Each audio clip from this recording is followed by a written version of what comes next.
Bien, vamos a tener una oración. Le invito a estar en silencio, inclinar su rostro.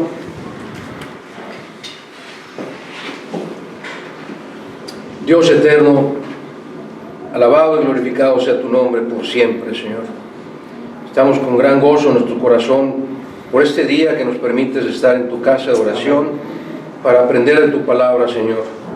Gracias por la vida de cada uno de mis hermanos y hermanas aquí presentes y de aquellos que según tu voluntad escucharán este sermón, Padre. Te rogamos que derrames tu Santo Espíritu en nuestros corazones, que sea Él quien hable, Señor, que no hable yo, que hables tú, Señor, a través de tu siervo, y que tu palabra, como así lo has prometido, no regrese vacía a ti, Señor, sino que sirva para la edificación de tu cuerpo, que es la iglesia, pero sobre todas las cosas, para la alabanza y gloria de tu nombre, Señor. Lo suplicamos y lo agradecemos de todo corazón, toda humildad, en el bendito nombre de tu Hijo Jesucristo, Redentor y Salvador nuestro. Amén, amén, amén, amén.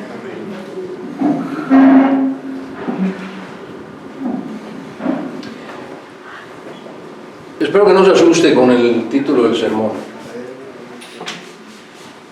Decisiones de vida o muerte.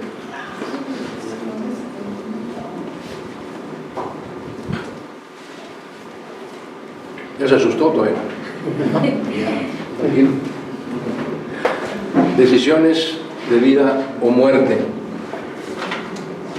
En la palabra de Dios encontramos tres distintas referencias al tema de la vida y la muerte. En una de ellas, en una de estas aseveraciones de nuestro Señor, no hay nada que decidir, no es algo que usted y yo podamos cambiar. No es algo que podamos modificar, porque es una decisión que Dios ya tomó. Pero en las otras dos, de las otras dos decisiones que vamos a estudiar esta mañana, son decisiones de vida o muerte. Y aunque suena muy drástico, espero que usted me ponga mucha atención, porque es así. Y son decisiones que solo se pueden tomar mientras estamos en el mundo, mientras tenemos vida. Después ya no hay nada que podamos decidir, y lo vamos a ver a la luz de la palabra de Dios. Ahora, los pasajes que vamos a estudiar esta mañana enseñan, como en toda la palabra de Dios, que Dios es un Dios de extremos absolutos, lo hemos dicho en varias ocasiones, ¿verdad? Para Dios solo existe el bien y el mal, no hay medio bien, no hay medio mal. Para Dios solo existe el cielo y el infierno, no hay nada intermedio, no hay ningún otro lugar. Para Dios solo existe la verdad y la mentira. No hay medias mentiras, no hay mentiras blancas. Para Dios, Dios es un Dios de extremos absolutos. Para Dios solo existe la salvación o la condenación. No hay ninguna otra cosa. Y en este sentido es de lo que vamos a hablar acerca de la vida y la muerte. No podemos estar medio vivos o medio muertos. O estamos vivos o estamos muertos, ¿verdad? Estoy hablando de enfermedades, pero de esto nos ocupa el sermón de esta mañana. Y primero antes de entrar en el tema de lleno, queremos demostrar bíblicamente algo de lo que acabo de señalar. No existe otro lugar para el destino eterno de las personas más que el cielo o el infierno. Ahora, los seres humanos tenemos cuerpo y tenemos espíritu. El cuerpo físico un día morirá, pero el espíritu jamás muere. El espíritu es eterno. Así que de lo que hablamos aquí en cuanto al cielo y el infierno es que cuando nuestro cuerpo muere, el cuerpo físico, el espíritu va a ir a uno de dos lugares, o al cielo, la presencia de Dios, o al fuego eterno. Eso es lo que vamos a estudiar esta mañana, parte de lo que vamos a estudiar esta mañana.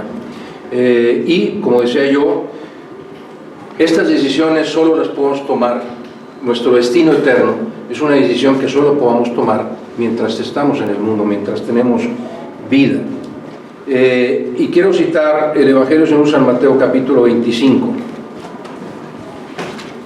Este es un sermón de tipo expositivo. ¿Qué quiere decir un sermón expositivo?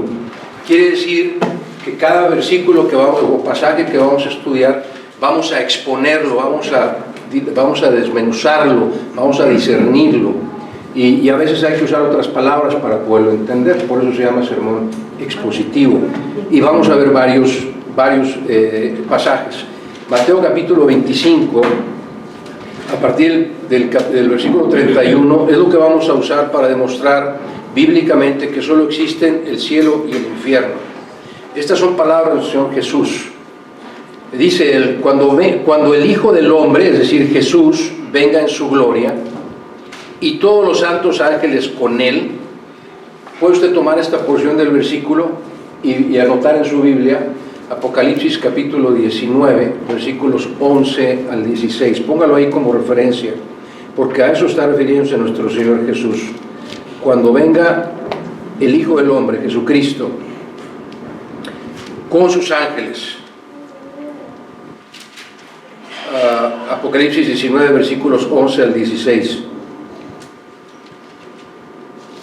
No voy a leerlo todo, simplemente voy a citar versículo 11 de Apocalipsis 19. Entonces vi el cielo abierto, dice el apóstol Juan, y he aquí un caballo blanco, y el que lo montaba se llamaba Fiel y Verdadero, nuestro Señor Jesús, y con justicia juzga y pelea. Versículo 13, estaba vestido de una ropa teñida de sangre, y su nombre es el Verbo de Dios. Si usted sabe, recuerda Juan 1.1, que dice, en el principio era el Verbo, y el Verbo estaba con Dios, y el Verbo era Dios, el Señor Jesús. Versículo 14, y los ejércitos celestiales, es decir, los ángeles, vestidos de lino finísimo, blanco y limpio, le seguían en caballos blancos. Entonces, aquí, cuando lee usted en Mateo 25, 31, cuando Jesús venga en su gloria junto con todos los santos ángeles, con él, está refiriéndose a esa porción de las Escrituras, ¿no? Luego dice, entonces se sentará en el trono de su gloria. ¿Cuándo será esto? Y serán reunidas delante de él todas las naciones. Anote usted ahí Apocalipsis capítulo 20, versículos 11 al 15, que lo vamos a ver al final del sermón. Apocalipsis 20, versículos 11 al 15. Entonces se sentará en su trono de gloria y serán reunidas delante de él todas las naciones. Y vamos a entender esta porción, por favor, con mucha atención. Y apartará los unos de los otros, como aparta el pastor las ovejas de los cabritos. Los dos son rebaños, pero las ovejas son animales nobles, tranquilos, que siguen al pastor donde quiera que vaya, ¿sí? Confían plenamente en el pastor.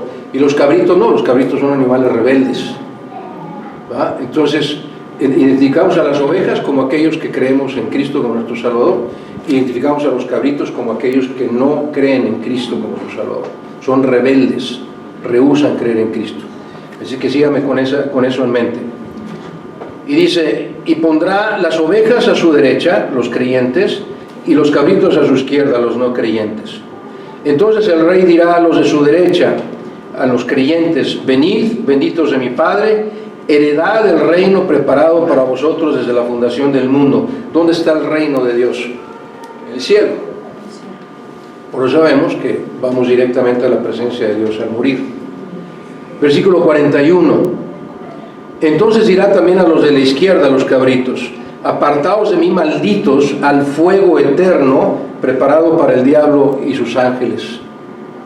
O sea que hay cielo para las ovejas, para los seguidores de Cristo, y hay fuego eterno, un fuego que jamás se apaga, para los cabritos, aquellos que rechazan creer en Cristo como su Salvador.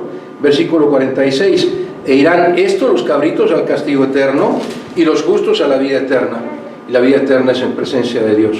Por eso sabemos que no hay más que dos lugares al morir: o el fuego eterno o la vida eterna en presencia de Cristo. Con eso creo que queda demostrado. Ahora, en el versículo 46, para ser más claros, dice, e irán estos, los cabritos, los no creyentes, los rebeldes, los ateos, los que practican cualquier secta que no es cristiana, o que se dicen cristianos y no lo son, todos ellos son los cabritos que irán al fuego eterno. Y dice, los justos irán a la vida eterna. ¿Quiénes son los justos? ¿A quién identifica la Biblia como justos? Fíjese, le voy a dar dos versículos. Eclesiastés 7:20.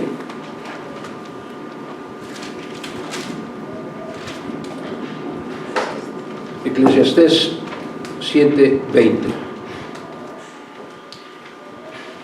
Ciertamente no hay hombre justo en la tierra que haga el bien y nunca peque.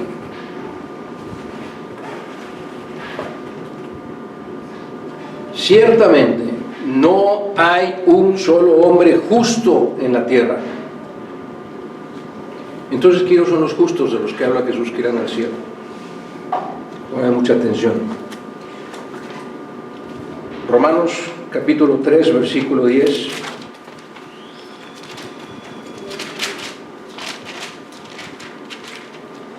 Dice, como está escrito, no hay justo ni aun uno.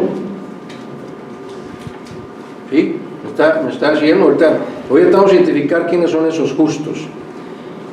Ahora veamos Lucas 18:19. Este es nuestro Señor Jesús cuando viene el joven rico y le dice, Maestro bueno, ¿qué haré para heredar la vida eterna? Jesús le dice, ¿por qué me llamas bueno? Ninguno hay bueno sino solo Dios. Si el mismo Jesús en su esencia humana no se consideraba bueno, ¿cómo puede cualquier otro ser humano compararse con Jesús y decir que es bueno? Así es que no son los que se creen buenos ni los que se creen justos a los que se refiere el pasaje de Mateo, sino aquellos que somos justificados al poner nuestra fe en Dios. Si tienen su Biblia, síganme, vaya a Gálatas capítulo 2, versículo 16. Gálatas 2:16.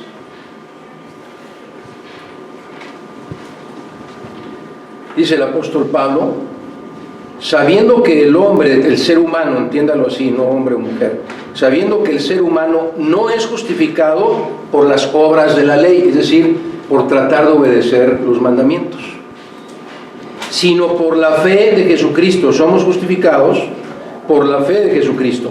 Nosotros, está hablando a los creyentes de la iglesia de Gálatas, o sea, cristianos, nosotros también hemos creído en Jesucristo para ser justificados por la fe de Cristo. Somos justificados. Los justos que vimos en el Evangelio según San Mateo, que iremos a la vida eterna, son aquellos que hemos sido justificados por poner nuestra fe en Jesucristo. Por cuanto por las obras de la ley, por tratar de obedecer los mandamientos, nadie será justificado. Si una persona, cualquier ser humano, cree que por portarse bien, por ir a la iglesia todos los días, por dar limosnas, por ayudar a la gente, las personas que creen que por eso van a ir al cielo están equivocadas. Jesús dijo, no hay bueno, ni a un solo uno. No, ningún ser humano puede ser tan bueno para ganarse el cielo. Y como dice Eclesiastés, ciertamente no hay ningún ser humano que todos los días de su vida, desde que nace hasta que muere, las 24 horas del día, nunca cometa un solo pecado. No hay. Y si estamos en pecado, ¿podemos entrar al cielo? Obviamente no. Es que somos justificados. A esos justos se refiere Mateo. Aquellos que somos justificados al poner nuestra fe en Cristo como nuestro Salvador. Espero haber aclarado con esto el tema del cielo y el infierno.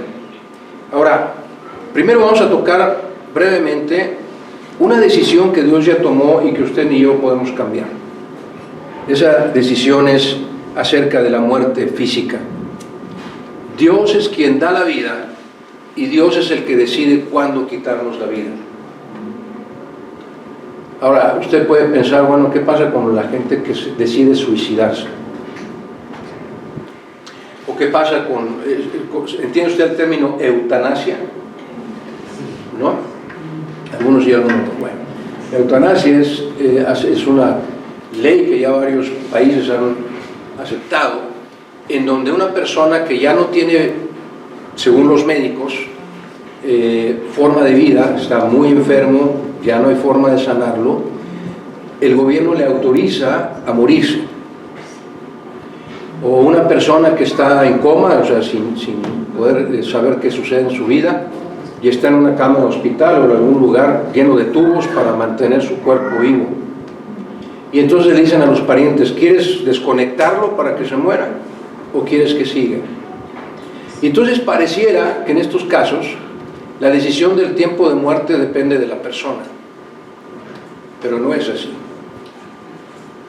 Dios es el que está en control de todo lo que sucede bajo su creación. Y Dios es el que permite que esa persona se suicide en el momento en que Dios así lo decide.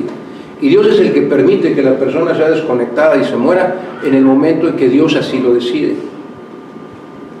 Le voy a leer dos historias muy breves. Póngame atención. Si quiere buscarlo, búsquelo. Segunda de Reyes, capítulo 20, versículos 1 al 10. Dice: en aquellos días Ezequías, el rey Ezequías, cayó enfermo de muerte, y vino a él el profeta Isaías y le dijo: Jehová dice así, ordena tu casa porque morirás y no vivirás. Es decir, el profeta Isaías vino con el rey Ezequías y le dijo: Dios dice que ya te vas a morir, ya Dios lo decidió. Y si usted ve las historias de Moisés, la historia de Josué, ellos dicen: Dios ya me avisó que voy a morir. Si usted lee con detenimiento, Dios hablaba con sus profetas y le decía: ya cumpliste lo que yo necesitaba, así es que ya te vas a venir conmigo. Y en el caso del rey Ezequías le avisa, Isaías, el profeta Isaías le dice a Ezequías que va a morir. Y en el versículo 2, entonces el rey volvió su rostro a la pared y oró a Jehová y dijo: te ruego, oh Jehová, te ruego que hagas memoria de que he andado delante de ti en verdad y con íntegro corazón, y que he hecho las cosas que te agradan. Y lloró Ezequías con gran lloro. Y antes de que Isaías se fuera de la mitad del patio, vino palabra de Jehová a Isaías: dile, vuélvete y di a Ezequías, príncipe de mi pueblo, así dice Jehová, el Dios de David tu padre: yo he oído tu oración y he visto tus lágrimas, y he aquí que yo te sano. Versículo 6, y añadiré a tus días 15 años. Dios había decidido que Ezequías muriera, pero responde a la oración de Ezequías y dice: te voy a conceder 15 años más. Ahí vemos el control de Dios sobre su creación. Él es el que da la vida y es el que decide cuándo quitarla.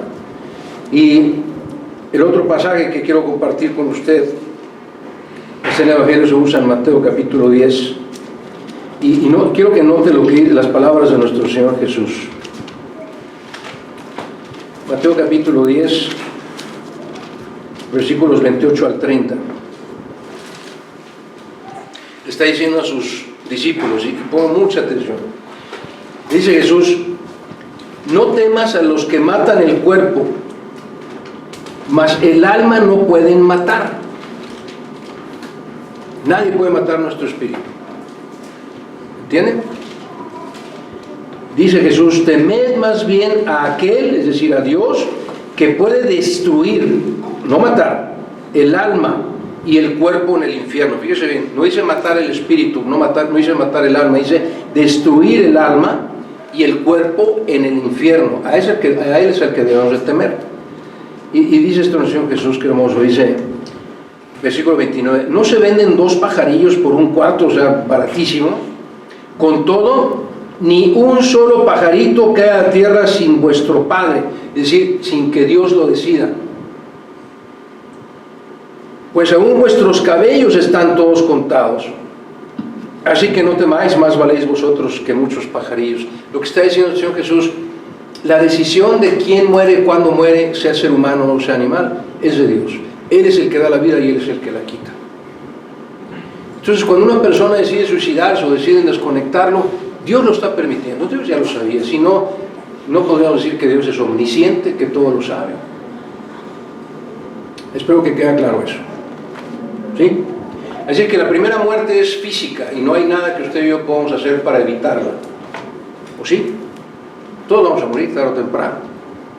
Y la muerte física significa, eso es lo que significa, la separación del cuerpo del espíritu. En Génesis 2:7 dice: entonces Jehová Dios formó al hombre del polvo de la tierra y sopló en su nariz aliento de vida. Aliento de vida quiere decir el espíritu. ¿Sí? Es decir, crea al hombre, Génesis 2:7, del polvo de la tierra Y una vez que le da forma al cuerpo, sopla en él aliento de vida, es decir, le da el espíritu, que es eterno. ¿Y por qué sabemos que esto va a suceder? Porque Dios así lo determinó. En Eclesiastés 12:7, hablando de la muerte, dice: y el polvo, acabamos de leer Génesis 2:7, el polvo del que somos hechos va a volver a la tierra, porque era polvo y así fue, y el espíritu va a volver a Dios, porque Dios le dio el espíritu. Y le doy un pasaje más, 2 Corintios capítulo 5, 2 Corintios capítulo 5, versículos 6 al 8. Así que vivimos confiados, dice el apóstol Pablo, y está hablando a los creyentes, confiados siempre y sabiendo que entre tanto que estamos en este cuerpo físico, no podemos estar con el Señor, estamos ausentes, separados del Señor, porque por fe andamos, no por vista, dice el apóstol Pablo, pero confiamos, esta es nuestra fe, y más quisiéramos estar ausentes de este cuerpo, libres de este cuerpo y presentes al Señor. ¿Qué quiere decir? Que en el momento en que este cuerpo muere, nuestro espíritu estará presente en la presencia de Dios.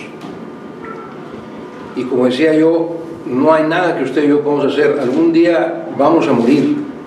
Así que la decisión de vivir o morir no es nuestra. Dios es el que la decide.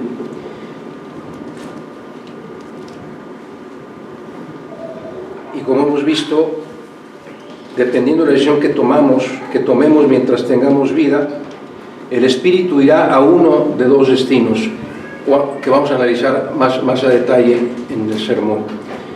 La segunda decisión, y esta es una decisión de vida o muerte, por eso sí se llama el sermón, es la muerte al pecado. La Biblia habla de la muerte al pecado. Es una exhortación que quiero dejar con ustedes esta mañana.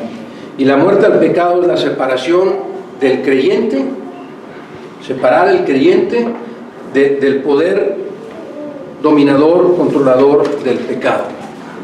Eso es lo que significa morir al pecado. Es decir, no dejar que el pecado nos controle o nos domine. Y eso es lo que Dios espera de cada creyente. En Romanos 6, vamos a mostrarlo bíblicamente. Romanos capítulo 6, versículos 12 al 14. Esta es la exhortación. No reine pues el pecado en vuestro cuerpo mortal, de modo que lo obedezcáis en sus concupiscencias. Ni tampoco presentéis vuestros miembros al pecado como instrumentos de iniquidad, sino presentaos vosotros mismos a Dios como vivos de entre los muertos, y vuestros miembros a Dios como instrumentos de justicia. Porque el pecado, dice, no se enseñoreará de vosotros, pues no estáis bajo la ley, sino bajo la gracia. Permítame explicarlo brevemente. No debemos ser súbditos del pecado. Dice, no reine el pecado en vuestro cuerpo mortal. El pecado no controla nuestro espíritu, es el que controla nuestro cuerpo. Nuestro cuerpo es el que peca. ¿Sí me está siguiendo? Dice, no debemos obedecerlo porque, concupiscencias quiere decir malos deseos simplemente. Eso quiere decir concupiscencia. Ni tampoco presentéis vuestros miembros al pecado como instrumentos de injusticia. Nuestros miembros, nuestros ojos, nuestros oídos, nuestra boca, etc. No presentemos nuestras manos, no permitamos que sean usadas para pecar, sino presentados nosotros mismos a Dios como vivos entre los muertos. ¿Qué quiere decir eso? ¿Quiénes son los muertos? Está hablando de los muertos espiritualmente. Póngame mucha atención, quédese con eso en mente, por favor, lo vamos a ver más adelante. Hermano, ¿qué dices concupiscencia? Concupiscencia son malos deseos. Malos deseos. Aquí se refiere que usted y yo como creyentes debemos, como estudiamos esta mañana, ser ejemplo para los demás de que estamos vivos y que tenemos vida espiritual eterna, mientras que los que han rechazado a Cristo como su Salvador están muertos espiritualmente. Dice, demuestra que tú eres diferente, que la gente vea en tu actuar que tú tienes vida eterna. Preséntate como vivo delante de los que están muertos, aquellos que han rechazado a Jesús como su Salvador. Y no permitas, versículo 14, que el pecado se enseñoree, que sea el Señor al que tú sigas. Porque no estáis bajo la ley, otra vez, no estamos tratando de obedecer los mandamientos para llegar al cielo. Eso no lo estamos tratando de hacer usted y yo, estamos tratando de obedecer a Dios. Por su gracia, Él, a través de su Santo Espíritu, nos ayuda a obedecerle. Pero no estamos nosotros por nuestros propios medios tratando de cumplir los mandamientos, eso es imposible. Usted conoce a alguien que desde que nació jamás ha pecado, jamás ha desobedecido un solo mandamiento. No. ¿No? Yo pensé que iba a decir usted, pastor,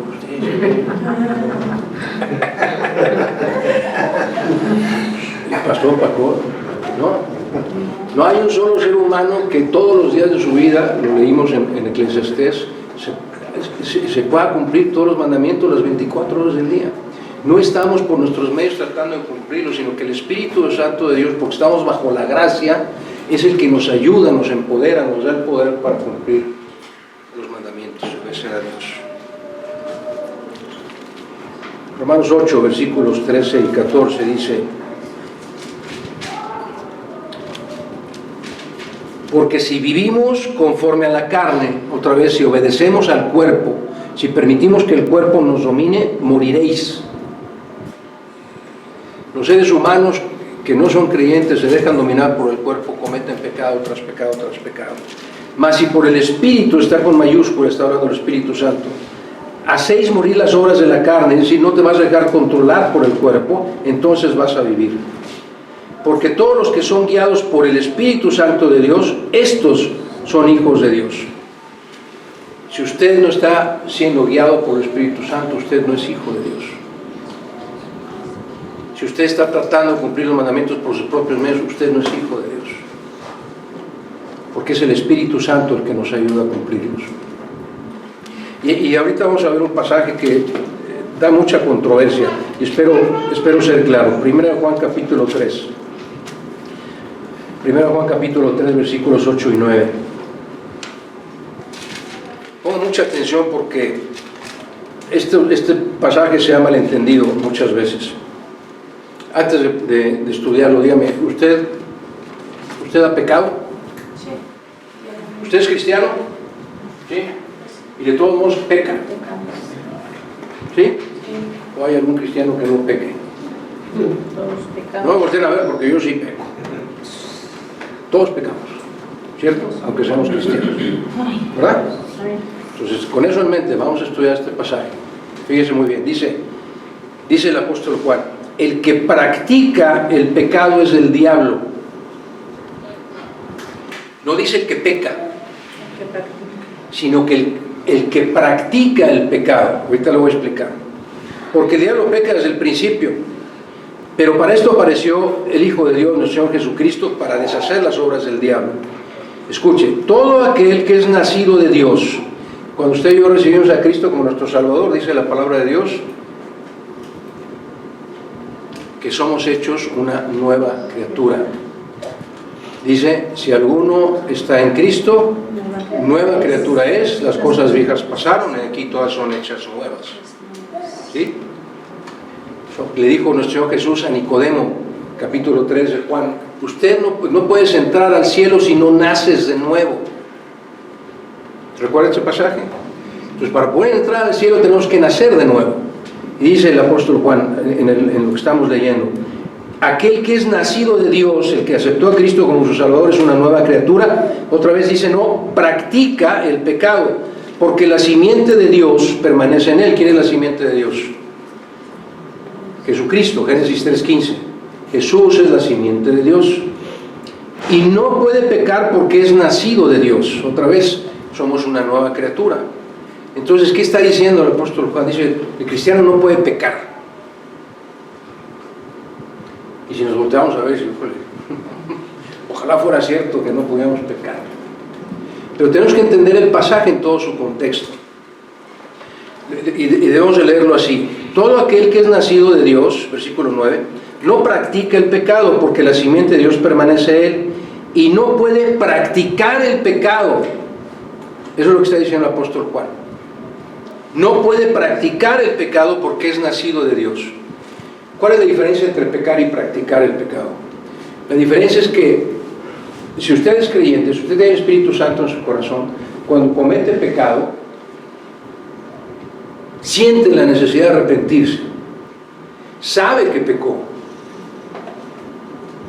y el Espíritu Santo, dice, nos redarguye del pecado, nos hace sentir mal, nos hace sentir fuera del lugar, nos hace sentir que estamos separados de Dios. La persona que no es creyente practica el pecado, es decir, comete el mismo pecado una y otra y otra y otra vez, y nunca se siente mal, hasta cree que está bien lo que está haciendo. No siente necesidad de arrepentirse. Ese es el que practica el pecado. Si usted como creyente está practicando algún pecado, tenga mucho cuidado, porque tal vez su profesión de fe no fue correcta. Ahora, no estoy diciendo que no cometamos el pecado varias veces, el mismo pecado varias veces, sí, claro. La diferencia está en que cuando pecamos nos arrepentimos, nos sentimos mal, lo confesamos y le pedimos a Dios perdón por ello. Las personas que no son cristianas, que practican el pecado, jamás se arrepienten. Ahorita están de moda los malitos, ¿verdad? Les dicen. ¿Ustedes creen que cuando matan a alguien se arrepienten? O cuando secuestran a alguien se sienten mal? Hasta lo disfrutan y hacen música, reggaetón y bailan, porque me eché uno y me eché otro y no sé cuántos se han matado. Eso es practicar el pecado, sin conciencia de que está mal. Así que nosotros como creyentes no podemos practicar el pecado. Vamos a pecar, sí, pero no podemos convertirlo en una práctica, porque entonces el pecado estaría enseñoreándose en nuestra vida. Debo estar siendo claro. Y si no, puede usted verme al final del sermón y con mucho gusto aclaro, con la ayuda de Dios, aclararé cualquier duda. Por último, la muerte espiritual. Estamos hablando de decisiones de vida o muerte, y esta es crucial. La muerte espiritual implica la separación eterna entre Dios y la persona que no cree en Dios. Primero dijimos, la muerte física es separación del cuerpo y el espíritu. La muerte del pecado es separación entre el creyente, el cristiano, y el poder del control del pecado. La muerte espiritual también es separación eterna entre Dios y la persona no creyente. Separación eterna entre Dios y el no creyente. Y quiero que usted y yo entendamos algo que es de mucha relevancia. Vamos a leer Efesios capítulo 2, por favor. Efesios capítulo 2. Dice el versículo 1. Y Él, se refiere a Jesús. Está hablando a los creyentes de la iglesia de Éfeso, está hablando a cristianos, ¿ok? Y Jesús nos dio vida a ustedes cuando estaban muertos en sus delitos y pecados. Usted y yo, antes de venir a los pies de Cristo, estábamos muertos en nuestros delitos y pecados. Muertos espiritualmente. La persona que no confiesa sus pecados y acepta a Cristo como su Salvador está muerto espiritualmente. Usted y yo, antes de venir a los pies de Cristo, estábamos muertos espiritualmente. Es decir, al morir físicamente, nuestro espíritu debe ir directo al infierno. Pero dice el versículo que Dios nos dio vida. Jesucristo, por su misericordia, nos dio vida eterna cuando ya estábamos muertos en nuestros delitos y pecados. Versículo 4 de Efesios 2.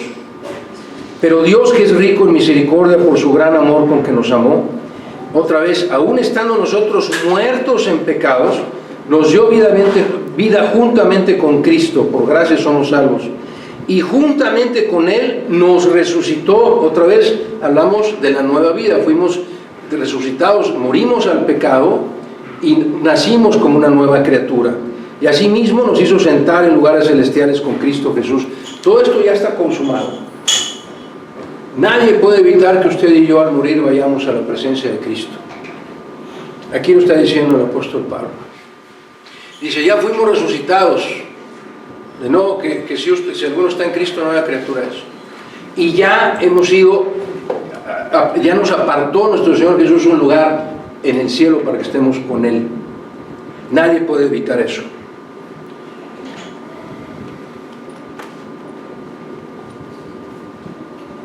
Nos hizo con Él, y juntamente con Él nos resucitó y asimismo nos hizo sentar en los lugares celestiales con Cristo Jesús. Recuerda la promesa que les hizo el Señor Jesús a sus apóstoles en el Evangelio de San Juan capítulo 14. Voy pues a prepararos lugar, moradas celestiales, para que, dice el Señor Jesús, para que donde yo estoy, también estéis vosotros. Tenemos esa certeza, esa promesa de Jesús, que estaremos con Él por la eternidad. Pero ¿qué pasa con las personas que rechazan a Cristo como su Salvador? Le había yo citado Apocalipsis capítulo 20, espero que haya tomado nota. Y este es un pasaje muy difícil, así es que lo vamos a leer primero, Apocalipsis 20, versículos 11 al 15, y después le voy a pedir que me tenga paciencia para irlo explicando con la ayuda de Dios. Apocalipsis 20, 11 al 15. Dice el apóstol Juan, y vi un gran trono blanco, y al que estaba sentado en él, delante del cual, delante de él, en el Señor Jesús, huyeron la tierra y el cielo, ningún lugar se encontró para ellos. Y vi a los muertos, grandes y pequeños, de pie ante Dios, y los libros fueron abiertos, y otro libro fue abierto, el cual es el libro de la vida. Y fueron juzgados los muertos por las cosas que estaban escritas en los libros según sus obras. Y el mar entregó los muertos que había en él, y la muerte y el Hades entregaron los muertos que había en ellos. Y fueron juzgados cada uno según sus obras. Y la muerte y el Hades fueron lanzados al lago de fuego. Esta es la muerte segunda. Y el que no se halló inscrito en el libro de la vida fue lanzado al lago de fuego. Vaya leyéndolo aquí conmigo para que tratemos de entenderlo juntos. Vi un gran trono blanco, y el que estaba sentado, nuestro Señor Jesús, y al que estaba sentado en él, es nuestro Señor Jesús. Dice, en este momento de la vida ya no existía el cielo, el universo, ni tampoco la tierra.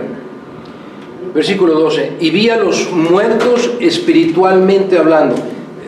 Vaya conmigo al versículo 14, al final del versículo 14 dice, esta es la muerte segunda. Aquí lean. Esta es la muerte segunda. La primera es la muerte física y la segunda es la muerte espiritual. ¿Sí? Entonces dice, vi a los muertos espiritualmente hablando, y luego dice, y los libros fueron abiertos. Entendemos que algunos ángeles, yo creo, escribas, no sé quién sea, a quien nuestro Señor los pone a escribir todo lo que cada ser humano hace en su vida. Todo está escrito. Y en esos libros, Jesús le va a decir a cada ser humano, mira, aquí se acercó este hermano o hermana a hablarte de Jesús y lo rechazaste. Este día, en tal lugar, a tal hora, se acercó tal persona a hablarte de Jesús y lo rechazaste. En esos libros está escrito todas las veces que cada ser humano, cada vez que Dios se reveló a cada ser humano durante su vida en la tierra, y ese ser humano lo rechazó. Ahí está escrito en todos esos libros. Y luego dice, fue abierto otro libro, el cual es el libro de la vida. Y este es un libro muy diferente. Fueron juzgados los muertos por las cosas que estaban escritos, no en el libro de la vida, sino en los libros, ¿según qué? Según sus obras. Tratando de ser buenos, tratando de ser justos, yendo a la iglesia, dando limosnas, según sus obras, no según la fe. Versículo 13 al final: entregaron los muertos que había en ellos y fueron juzgados otra vez cada uno según sus obras. Esta es la muerte segunda. El que no se halló inscrito, ¿en cuál libro? En el libro de la vida, no en los libros, sino en un solo libro, el libro de la vida, fue lanzado al lago de fuego, es decir, a la muerte eterna. Todos los cabritos de los que hablamos al principio del sermón fueron lanzados al lago, serán lanzados al fuego eterno. Ahora, pongan mucha atención. ¿Cuál es el libro de la vida? Filipenses capítulo 4, versículo 3. Dice: asimismo, dice el apóstol Pablo, te ruego, le está hablando al pastor de la iglesia de Filipos, y le dice: asimismo te ruego también a ti, compañero fiel, que ayudes a estas que combatieron juntamente conmigo en el evangelio. Está hablando de hermanas que estuvieron combatiendo, evangelizando, trabajando, sirviendo a Dios. Con Clemente también y los demás colaboradores míos, está hablando de cristianos, cuyos nombres están, ¿en dónde dice? Están escritos en el libro de la vida. Si usted ha aceptado y confesado a Jesús como su Dios, Rey, Señor y Salvador, su nombre está escrito en el libro de la vida. Si no, no. Su nombre estará escrito en los otros libros donde están todas sus obras, todo lo bueno que ha querido ser y todas las cosas buenas que ha querido hacer. Ahí están escritas, pero su nombre no está en el libro de la vida, a menos que acepte y confiese a Cristo como su Salvador. Y Apocalipsis 3:5. Estamos por terminar, hermano, hermana, pongan mucha atención, por favor. Apocalipsis 3:5 son palabras de nuestro Señor Jesús a la iglesia en Sardis, y dice: el que venciere será vestido de vestiduras blancas, y dice Jesús una promesa hermosa: no borraré su nombre del libro de la vida, y confesaré su nombre delante de mi Padre y delante de sus ángeles. ¿Qué quiere decir el que venciere? Si usted estudia la primera carta del apóstol Juan, capítulo 2, ahí habla del que venciere, y simplemente significa de aquel verdadero cristiano que, a pesar de por todas las vicisitudes que pasan por el mundo, todos los problemas, todas las burlas que estudiamos esta mañana, todas las veces que los demás se burlen de usted porque es cristiano o cristiana, todas las veces que le vaya mal en la vida y usted no pierda la fe, sino que se mantenga firme en la fe, entonces seremos vencedores. A eso se refiere. Que sin importar lo que pase en el mundo, estábamos estudiando esta mañana en la Epístola a los Hebreos, sin importar lo que pase en el mundo, usted y yo tenemos que mantenernos firmes en la fe, esperando la venida de nuestro Señor Jesucristo. Entonces seremos vencedores. Si no negamos nuestra fe, si no apostatamos de nuestra fe, si nos mantenemos firmes como creyentes, y que esa firmeza en nuestra fe se vea en los demás, que todo el mundo que se cruza en nuestra vida pueda ver que tenemos esa fe. A los que vencieren, dice nuestro Señor Jesús, les voy a vestir con vestiduras blancas, puras, y no voy a borrar su nombre del libro de la vida, de nuestro Señor Jesús. Y no solo eso, sino que iré delante de mi Padre y le diré: mira, este hermano, esta hermana creyeron en mí. ¿Se imagina que Jesús le tome la mano ahí en el cielo y lo lleve a la presencia de Dios Padre y le diga: mira, ella creyó en mí? Y todos los ángeles van a estar ahí viendo ese evento.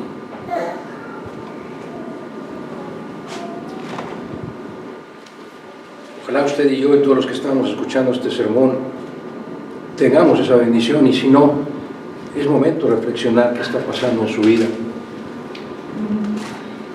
La invitación de Dios a toda la humanidad sigue abierta. Esa invitación es: acepta a Cristo, confiesa a Cristo como tu Dios, Rey, Señor y Salvador, y entonces te dará la vida eterna. ¿Sí dice eso la Biblia? ¿Dónde lo dice? Dame un pasaje. La Biblia, sí. Romanos 10, versículos 8, 9 y 10, por ejemplo. Esta es la palabra de fe que predicamos que si confesares con tu boca que Jesús es el Señor y creyeres en tu corazón que Dios le levantó de los muertos, serás salvo en lugar de condenado. Porque con el corazón se cree para justicia, para ser declarado justo, pero con la boca se confiesa para salvación. ¿Ya se lo aprendió? Esta es la palabra de fe que predicamos. Usted y yo, eso es lo que creemos. Que si confesares con tu boca que Jesús es el Señor de tu vida, Él es el que controla tu vida, no el pecado. El pecado no se enseñorea de ti. Jesús es el Señor de tu vida. Y creyeres en tu corazón que Dios le levantó a los muertos, que Jesús está vivo, que Jesucristo resucitó y está vivo.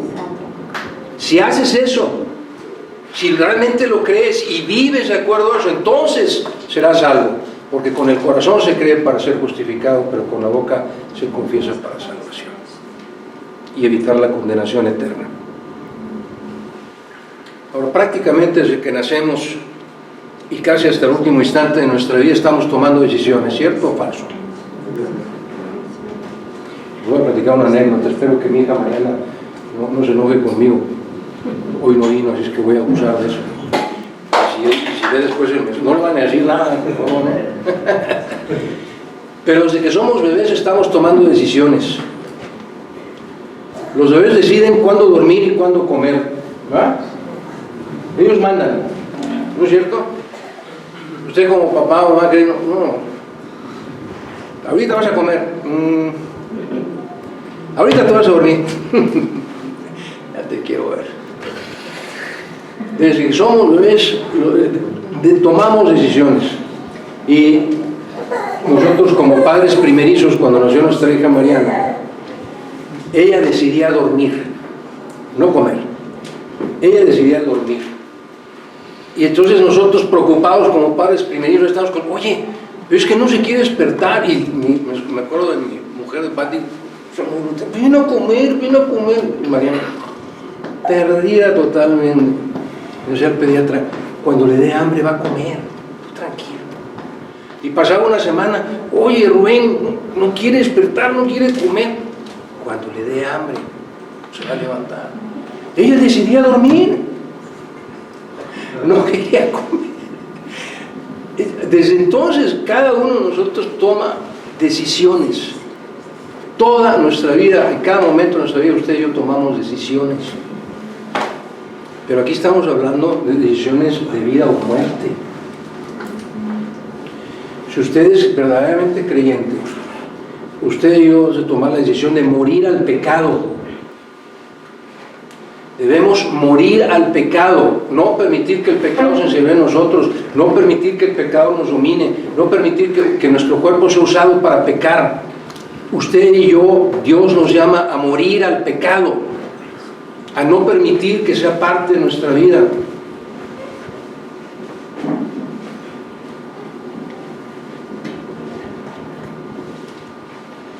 Y si aún no es cristiano, aún está a tiempo de tomar la decisión. Mientras viva, usted está a tiempo de tomar la decisión y evitar ir al fuego eterno. Esa decisión la tiene que tomar mientras viva, obviamente. Y voy a cerrar con este pasaje. Y esta es una invitación para aquellos que aún no han aceptado a Cristo como su Salvador. Para ponerlo en contexto, Dios le había avisado a Moisés que ya iba a morir. Estoy en Deuteronomio capítulo 29. Dios le había dicho a Moisés, tú ya vas a morir.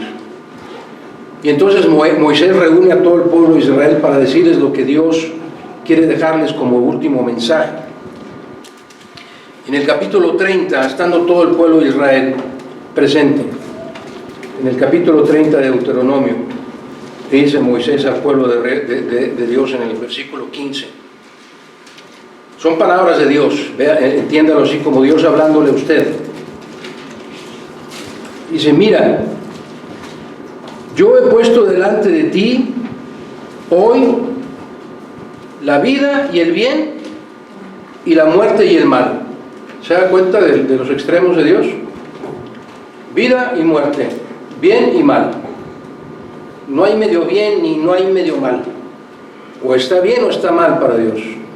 Yo he puesto delante de ti la vida y el bien y he puesto delante de ti la muerte y el mal. Porque yo te mando hoy que ames a Jehová tu Dios. ¿Cuál es el primer y más grande mandamiento? Amarás al Señor tu Dios con todo tu corazón y con toda tu alma y con toda tu mente y con todas tus fuerzas.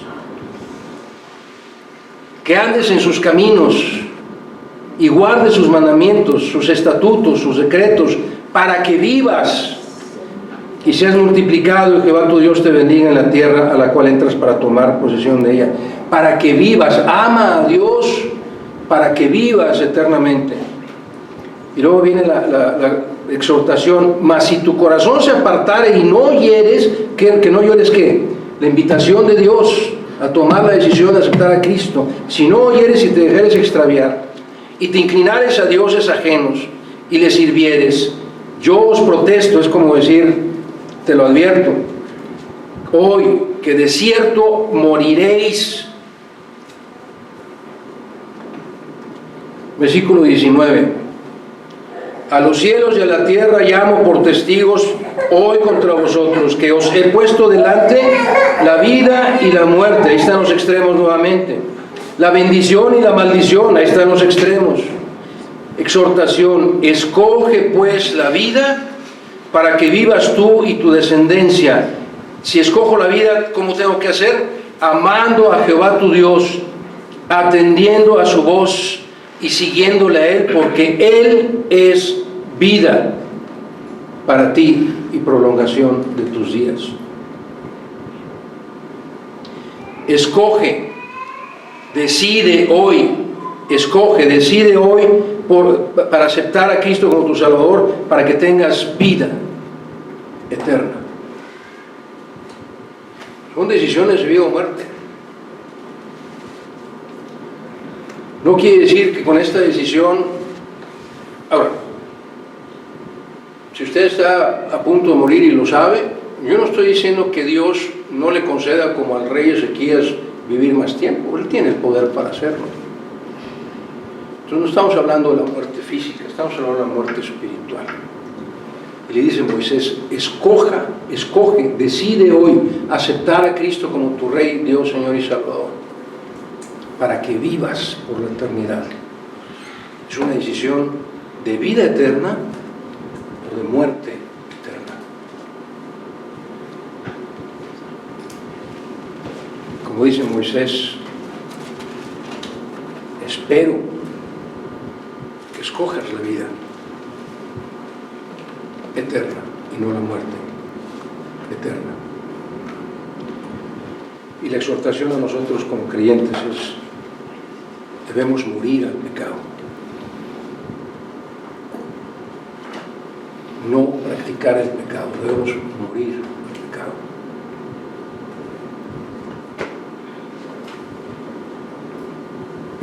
Pidamos ayuda al Espíritu Santo para que cuando venga la tentación Él nos ayude a no pecar.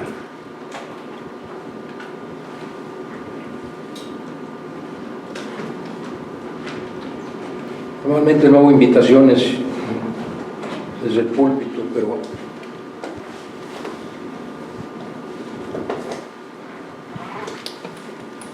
porque sé que todos los que estamos aquí, hasta donde yo entiendo, ya hemos aceptado a Cristo como nuestro Salvador.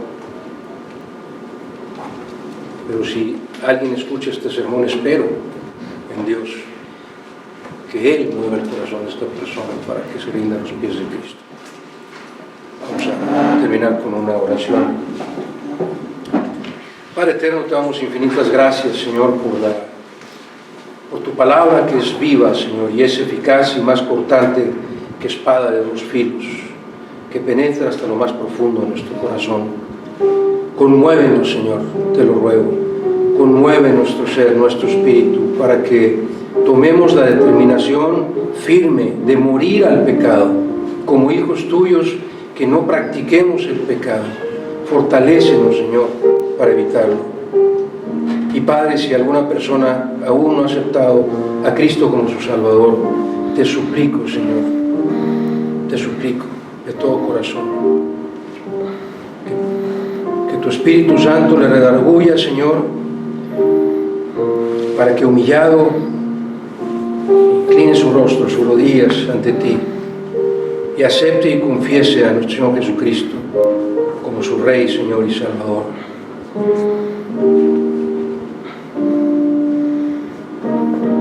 Te lo suplico, Padre, con humildad, en el nombre todopoderoso de tu Hijo Jesucristo. A Él sea la gloria, majestad, imperio y potencia. A Él sea toda la adoración, toda la alabanza por toda la humanidad y por la eternidad. Amén, amén y amén. Gracias, hermanos. Vamos a entonar un último canto. Lo va a pedir el hermano Luis que pase.